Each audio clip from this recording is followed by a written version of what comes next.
Hello everyone. இன்னைக்கு நம்ம service நவுல இருக்கிற ரொம்ப முக்கியமான அதே சமயம் ஒரு சீனியர் லெவல் கான்செப்ட பத்தி டீப்பா அலச போறோம். அதுதான் கிளையன்ட் ஸ்கிரிப்ட் ஐசோலேஷன். இது வெறும் தியரி கிடையாது. பெரிய நிறுவனங்கள்ல சிஸ்டம்ஸ எப்படி பாதுகாப்பாவும் பிரேக் ஆகாமலும் வச்சுக்கிறது அப்படிங்கறத பத்தின ஒரு தெளிவான பார்வை. சரி, ஸ்ட்ரெயிட்டா விஷயத்துக்குள்ள போயிடலாம்.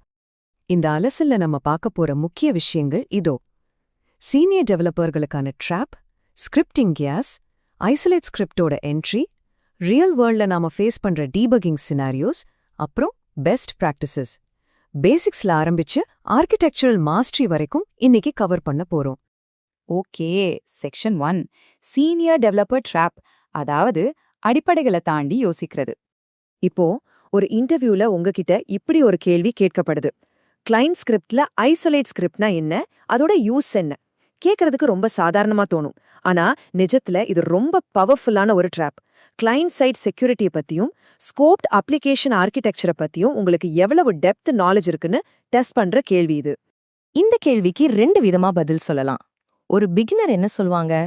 இது செக்யூரிட்டியை இம்ப்ரூவ் பண்ணுன்னு சிம்பிளா முடிச்சிடுவாங்க. அது டெக்னிக்கலா கரெக்ட் தான்.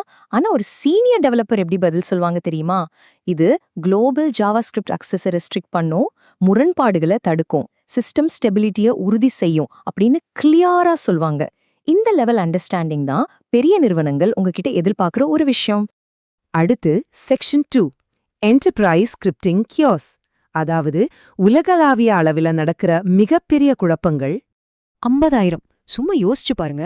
ஆக்சென்ச்சர், இன்ஃபோசிஸ், ஐபிஎம் மாதிரியான பெரிய கம்பெனிஸ்ல யூசர் பேஸ் இவ்ளோ பெருசா தான் இருக்கும். இப்போ நூற்றுக்கணக்கான டெவலப்பர்கள் ஒரே பிளாட்ஃபார்ம்ல வேலை செய்றாங்கன்னு வச்சுக்கோங்க.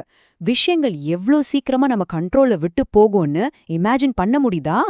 அந்த நூற்றுக்கணக்கான டெவலப்பர்களும் எழுதுற ஸ்கிரிப்ட்ஸ் எல்லாமே ஒரே குளோபல் ஸ்பேஸை ஷேர் பண்ணுச்சுன்னா என்ன நடக்கும்? நேமிங் கான்ஃப்ளிக்ட்ஸ் வரும். தற்செயலா ஒருத்தர் கூட இன்னொருத்தர் ஓவர்ரைட் பண்ணிடுவாங்க. செக்யூரிட்டி இஷ்யூஸ், எந்த ரீசனும் இல்லாம ஃபார்ம்ஸ் பிரேக் ஆகுறது, திடீர்னு யூஐ ஃபெயில் ஆகுறது, இது மாதிரி சொல்லிட்டே போகலாம். லிட்ரலா இது ஒரு குளோபல் நைட்மேர். இதை இன்னும் பெட்டரா புரிஞ்சுக்க ஒரு ரியல் வேர்ல்ட் எக்ஸாம்பிள் பார்ப்போம். விப்ரோல நடந்ததா சொல்லப்படுற ஒரு சினாரியோ இது.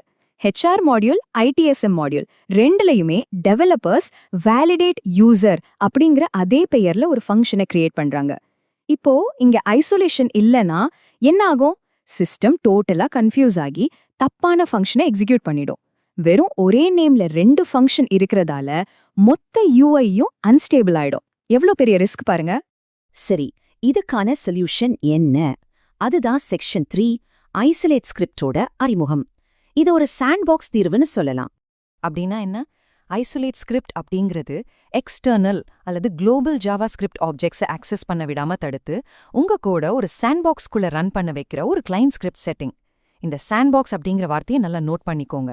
உங்க ஸ்கிரிப்ட் மற்ற சிஸ்டம் ஸ்கிரிப்ட்ஸ் கூட மர்ஜ் ஆகாம அதுக்கான ஒரு சேஃபான தனிச்சூழல்ல மட்டும் ரன் ஆகுறது தான் இதோட மெயின் வேலை. இப்போ உங்களுக்கு ஒரு டவுட் வரலாம். அப்போ நான் கோட் எழுதவே முடியாதா அப்படின்னு? கண்டிப்பா முடியும். ஜிஃபார்ம், ஜியூசர், கிளைட் ஏஜாக்ஸ் மாதிரியான சர்வீஸ் நவ்வோட அஃபிஷியல் ஏபிஐகளை நீங்க தாராளமா யூஸ் பண்ணலாம். ஆனா அந்த ரேண்டமான குளோபல் ஜேஎஸ், எக்ஸ்போஸ்ட் வேரியபிள்ஸ், அப்புறம் அன்சேஃபான டாம் ஆக்சஸ் இதெல்லாம் மட்டும் இங்க ஸ்ட்ரிக்டா தடை செய்யப்பட்டிருக்கு. ஒரு ஹையரிங் மேனேஜர் கிட்ட நீங்க இதை எக்ஸ்பிளைன் பண்ணும்போது இந்த டிஃபரன்ஸை கிளியரா சொல்லணும்.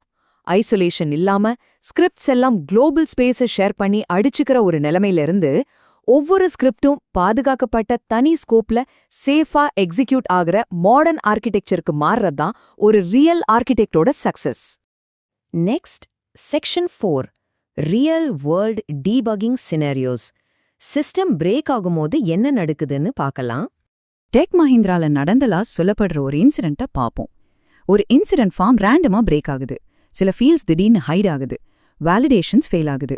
என்ன காரணம்னு ரூட் காஸை டீப்பா செக் பண்ணா எங்கேயோ ஒரு மூலையில ஒரு சின்ன ஐசோலேட் ஸ்கிரிப்ட் டிசேபிள் ஆகியிருந்ததால ஒரு பெரிய குளோபல் ஓவர்ரைட் நடந்திருக்கு. ஒத்த செட்டிங் மாத்தினதால இவ்ளோ பெரிய இம்பாக்ட். அதே மாதிரி காக்னிசன்ட்ல பிளாட்ஃபார்ம் அப்கிரேட் பண்ணும்போது நடந்த ஒரு இன்ட்ரெஸ்டிங்கான எக்ஸாம்பிள்.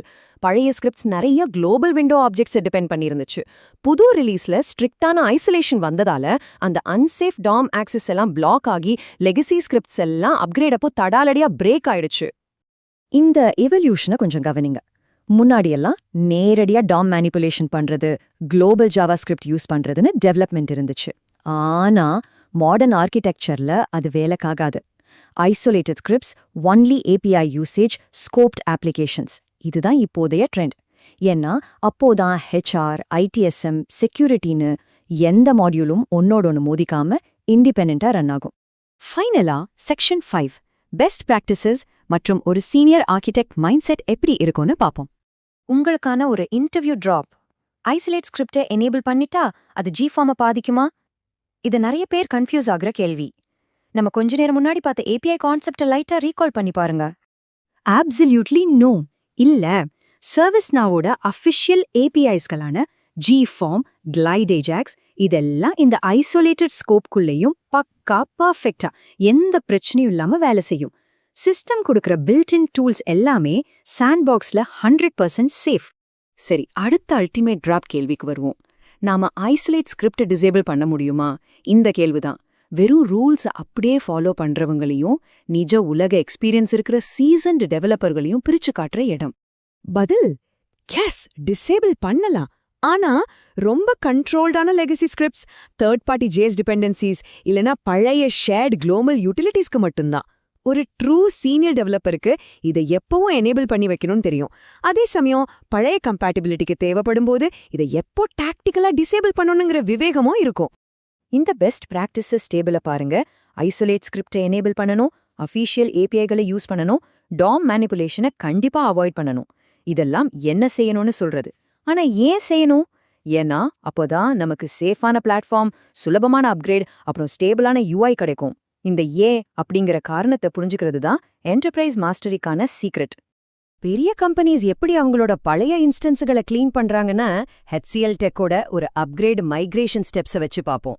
ஃபர்ஸ்ட் லெகசி ஸ்கிரிப்ட்ஸ் எல்லாத்தையும் ஆடிட் பண்றாங்க. அப்புறம் அதுல ஐசோலேட் ஆகாத ஸ்கிரிப்ட்ஸை ஐடென்டிஃபை பண்றாங்க. ஃபைனலா சப்போர்ட்டட் ஏபிஐகளை யூஸ் பண்ணி அதை மறுபடியும் ரீஎட் பண்றாங்க. இதுதான் ரொம்ப கரெக்டான அப்ரோச். இப்போ உங்களுக்கான ஒரு கேள்வி. உங்க சிஸ்டம்ல இருக்கிற லெகசி ஸ்கிரிப்ட்ஸ் அடுத்த அப்கிரேட்ல ஒரு பெரிய குளோபல் ஆக்சஸ் நைட்மேரை உருவாக்க போகுதான்னு எப்பயாவது யோசிச்சிருக்கீங்களா? இன்னைக்கே போய் உங்க இன்ஸ்டன்ஸை ஒரு தடவை ஆடிட் பண்ணி பாருங்க. நிறைய சர்ப்ரைசஸ் காத்திருக்கலாம். இந்த கான்செப்ட் உங்களுக்கு ரொம்ப யூஸ்ஃபுல்லா இருந்திருக்கும்னு நம்புறேன். இன்னொரு சூப்பரான அலசலோட மீண்டும் சந்திக்கலாம். தேங்க்யூ.